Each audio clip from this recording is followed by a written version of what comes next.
The Azimio la Umoja One Kenya leadership is accusing President William Ruto of reneging on his pre-election campaign promise of promptly lowering the cost of living to cushion Kenyans from the harsh economic effects.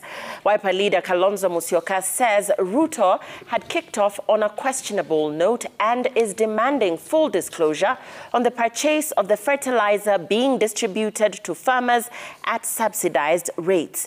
And as Francis Gachuri reports, Azimio lawmakers in the National Assembly have been directed to reject the nomination of Aisha Jumwa and Mithika Linturi for appointment as cabinet secretaries due to criminal cases they face in court.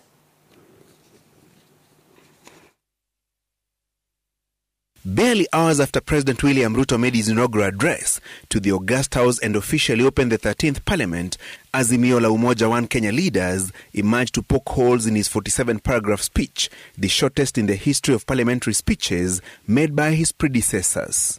The Ruto administration has promised itself into power by exploiting the sorry economic hardships facing our people with the use of the hustler narrative that has assured us of paradise.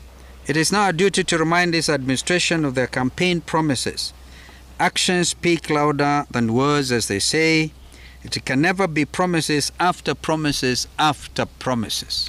Musyoka and the 19 lawmakers who accompanied him questioning the president's failure to outline measures the government would deploy to lower the cost of living. We therefore expect this administration to honor their campaign promise of lowering fuel prices and, in addition, revise the punitive tax levies on the cost of fuel.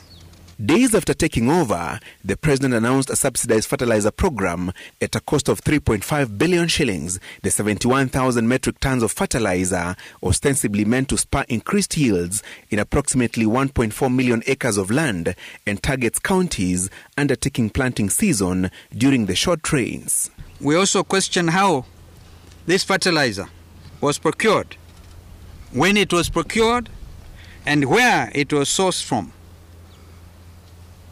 We ask, does it meet the Kenya Bureau of Standards, KEBS standards? This administration, therefore, should make public the procurement process of this fertilizer subsidy.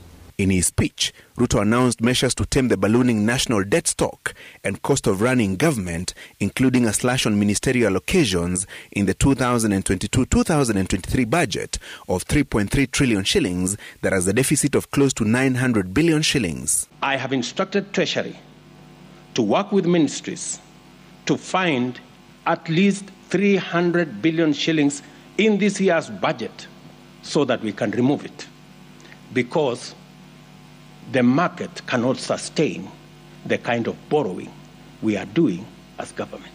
We will bring it further down so that by the third year, we have a recurrent budget surplus. It's another camouflaged promissory note to realize that 300 billion shillings from this year's budget is extremely ambitious. We wish to propose austerity measures such as the restructuring of the national debt and the recovering of public funds looted from 2013 to date. Top on the National Assembly's entry when it reconvenes next week is the vetting of cabinet nominees named by the president. Azimio la Umoja lawmakers directed to reject the nomination of Aisha Jumwa, who faces murder and graft charges to the public service docket, and Mithika Linturi, who is facing attempted rape and indecent act charges to the agriculture ministry. What are you asking our parliamentarians to do?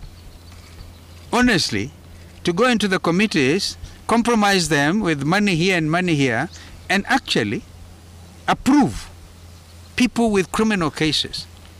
If I was William Ruto, I would withdraw some of this immediately to avoid national shame and even international shame. We shall direct our MPs to withhold approval of those who do not meet the Chapter 6 threshold of our Constitution.